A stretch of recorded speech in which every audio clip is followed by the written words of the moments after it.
Bonjour à tous, je suis Camille. Dans ma vie, je fais à la fois pas grand-chose et plein de trucs, mais surtout, je suis une meuf perchée et je suis tellement perchée que je vis parmi les planètes et les étoiles.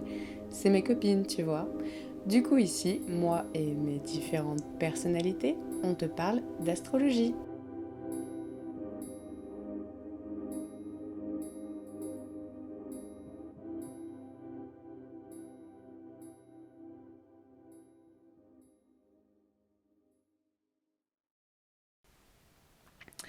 J'espère que vous allez bien. Je vous retrouve pour l'horoscope de la saison du Verseau 2023. Mais avant de commencer, si tu m'écoutes mais que tu n'es pas encore abonné, alors abonne-toi. N'oublie pas de me mettre un like et un commentaire pour me dire si cela t'a parlé. Cela m'aide beaucoup. Et puis n'oublie pas de venir t'abonner à moi sur Instagram, le lien est dans la barre de description. Alors, que nous réserve cette saison du Verseau 2023 ? Déjà, il faut savoir que le soleil en Verseau nous invite à nous détacher, à aller nous élever vers l'avenir et le futur. C'est une saison sous l'élément de l'air, donc les relations sont importantes pour cette période. La relation que tu as avec toi-même, sur tes idéaux, mais aussi la relation avec les autres et surtout avec les gens avec qui tu partages les mêmes idéaux, la même vision de la vie et les mêmes idées humanistes. Le Verseau nous parle aussi de notre singularité par rapport aux autres, de notre différence dans un même groupe, de notre indépendance et notre autonomie. Alors, nous commencerons l'entrée dans la saison du Verseau le 20 janvier 2023 sous l'influence de la conjonction avec Pluton qui marque symboliquement la fin de cette année 2022 et le nouveau départ sur l'année suivante. La conjonction entre le Soleil et Pluton nous invite à aller laisser au passé les dernières programmations et systèmes devenus obsolètes et nous met face à ce qui nous reste encore à transformer. C'est aussi une sorte de renouveau à travers une reprise de notre pouvoir interne parce qu'on a opéré une table rase du passé. Cette influence a commencé à la fin de la saison du Capricorne et continuera aussi pour le début de la saison du Verseau. Et ce renouveau solaire va en direction de nos idéaux, de nos idées humanistes, de notre communauté et bien sûr du futur.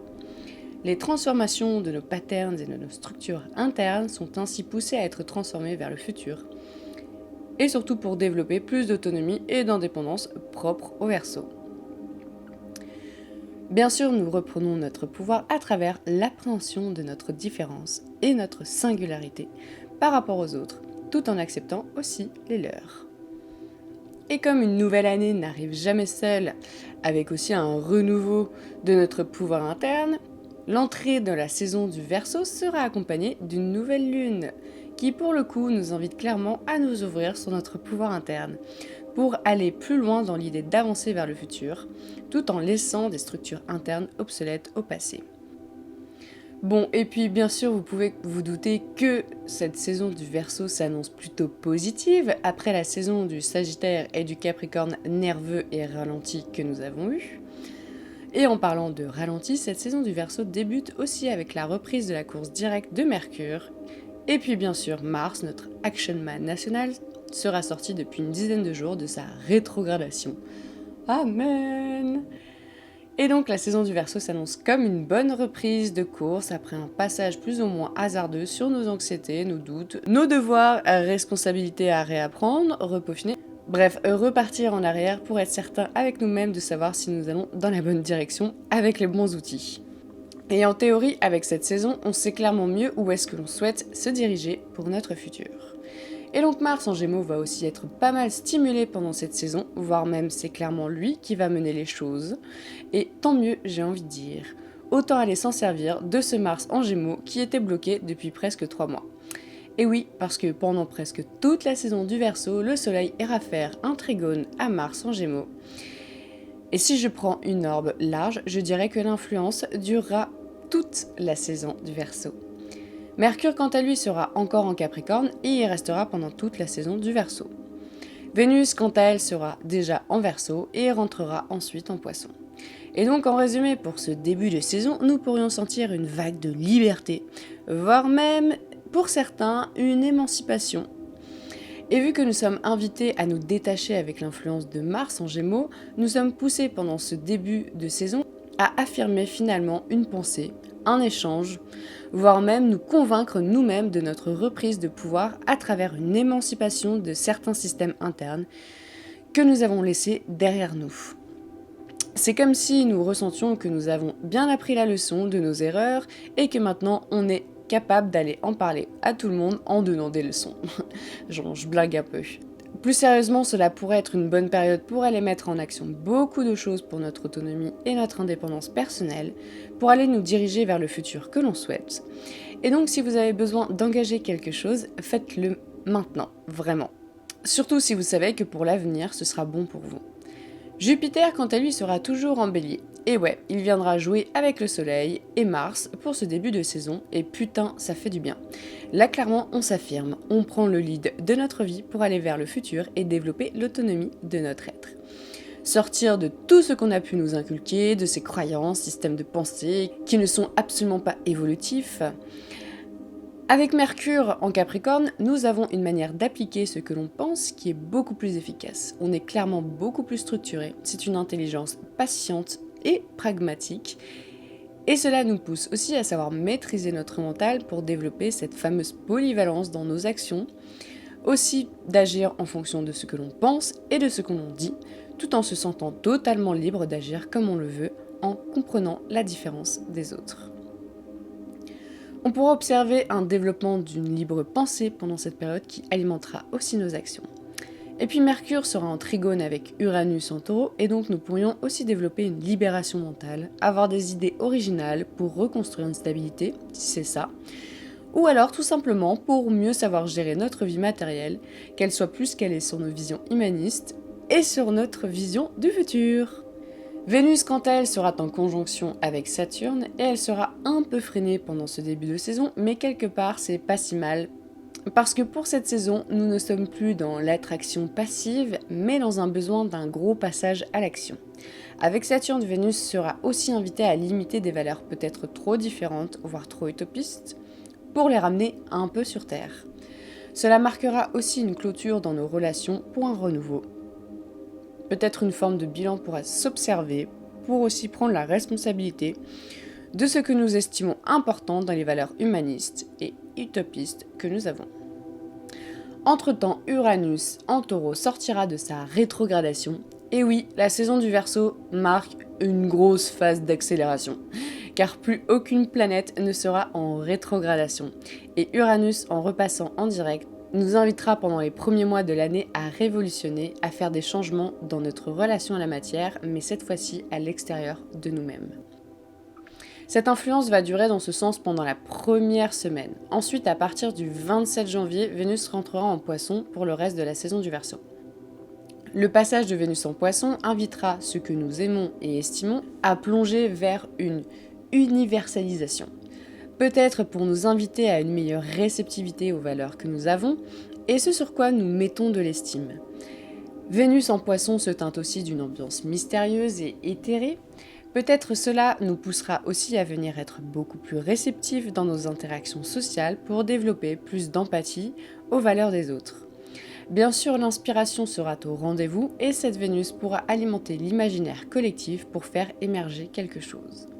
Une attractivité teintée d'un grand romantisme peut se déclarer et nous pourrions être subjugués par une passion, un sentiment, voire par une personne. Cette Vénus en Poisson amènera aussi beaucoup plus de douceur et de sensibilité dans les actions que l'on peut poser pendant cette période. Le 31 janvier, Vénus en Poisson viendra faire un carré à Mars en Gémeaux. Les deux amants maudits du zodiaque iront se confronter. Mais Mars risquerait de froisser par ses paroles notre douce Vénus Poisson. Cette influence durera jusqu'au 9 février. Vénus ira faire un sextile à Uranus et sera aussi influencée par Neptune en Poisson. Et l'interaction entre Vénus et Mars est une interaction qui nous pousse à la sociabilité, au flirt, au contact, surtout pour séduire, attirer à soi. Ici, l'interaction se fera sentir comme une tension, donc un besoin, et nous pourrions sentir un clivage entre notre besoin d'affirmer un discours, voire de convaincre, ou alors le besoin de gérer beaucoup de choses en même temps, et sûrement cette envie de repos, d'être beaucoup plus doux dans nos approches, mais aussi de se sentir beaucoup plus sensible que d'habitude. Avec Uranus, en premier, Vénus sentira qu'elle libère des sentiments et viendra les affirmer dans son discours, et sera aussi plus poussée à la sensualité, et pourrait nous indiquer qu'on libère une certaine sensualité venue d'un monde mystérieux. Il n'est pas à négliger qu'en pleine saison du Verseau, où nous sommes poussés au détachement, à l'élévation humaniste, pendant ces 10 jours, Vénus pourra aussi nous permettre d'aller dissoudre des valeurs basées sur des illusions et nous permettre encore de changer notre relation avec la matérialité. Et le Soleil en carré à Uranus nous poussera à des changements nécessaires. On sentira sûrement une forme d'instabilité, littéralement, et on sera enclin à être un peu plus rebelle que d'habitude. On sort des conventions, on sort de sa zone de confort. Pendant ce temps, notre Messenger national Mercure rentrera en conjonction avec Pluton à partir du 5 février. Et nous commencerons à avoir l'influence de la conjonction entre Jupiter, Chiron et Junon en Bélier. Le 5 février, nous aurons aussi la pleine lune en Lion de la saison du Verseau. Donc comme toujours, vous aurez un épisode spécial pour la pleine lune, mais cette pleine lune portera sur un bilan à apporter pour notre liberté, notre autonomie, et ce à quoi nous aspirons en fonction de nos passions et comment nous pouvons aligner notre discours à notre libre pensée. Bref, je vous en ferai un complément. Et donc nous rentrerons dans la phase de la saison où nous réajustons, si je puis dire, pour la saison suivante. Et Mercure et Pluton invitera à faire une table rase de nos anciennes pensées, plus du tout évolutives. Nous allons être invités à laisser derrière nous tout un système de pensée, voire même des structures mentales, et nous pourrions par le même coup retrouver une forme de maîtrise mentale qui pourrait nous inviter à développer une réelle réappropriation de nos pensées pour nous sentir en pleine possession de notre capacité à appliquer nos idées pour qu'on puisse se sentir plus affirmé dans la conscience de qui nous sommes, dans la singularité qui fait qu'on est qui on est. Et je rappelle que cette saison invite à l'action, à affirmer qui nous sommes dans notre différence et d'aller mener notre vie. L'influence de la conjonction Chiron-Jupiter ira toucher Mars en Gémeaux, et cette conjonction pourra soit nous amener face à la blessure qui nous empêche de développer du courage et une force d'action, ou alors potentiellement venir nous libérer de cette blessure et permettre une forme de guérison. Ça dépendra au cas par cas, et surtout où se situe le signe du Bélier dans votre thème astral. Le 11 février, Mercure passera en Verseau, toujours sous l'influence de la conjonction avec Pluton.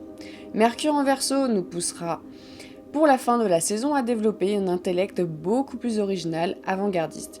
Et puis bien sûr, nous serons portés au débat. Peut-être pour défendre notre point de vue, notre intellect sera poussé vers l'émancipation. Nous aurons besoin d'une certaine liberté de pensée, le contact aussi avec la sphère sociale, amicale et la communauté à laquelle on s'identifie sera grandement favorisé. Le Soleil, quant à lui, sera sous l'influence de Saturne en conjonction. Nous pourrions alors clôturer ce cycle du passage de Saturne en Verseau. Il pourra être question de rétribution dans notre communauté, de notre cercle social et amical, mais aussi de sentir la responsabilité et le devoir dans notre relation à notre communauté.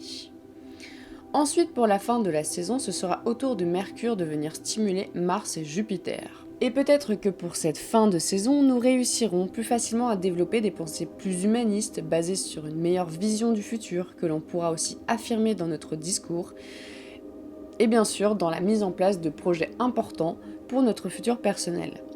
Nous nous sentirons plus responsables et appliqués et cela viendra aussi renforcer Jupiter qui nous pousse à prendre plus de place et nous affirmer avec beaucoup plus de volonté à travers un passage à l'action. Cela pourra aussi nous émanciper, en tout cas nous donner ce sentiment vis-à-vis d'un passé ou d'une structure, d'un système interne ou externe devenu obsolète et plus du tout évolutif. Donc voilà un peu pour mon interprétation de la saison du Verseau 2023. N'oubliez pas que ce n'est qu'une interprétation personnelle et surtout que nous avons tous notre petit bonhomme de chemin à faire. Et je vous dis à plus dans le Cosmic Bus pour de nouveaux épisodes cosmiques.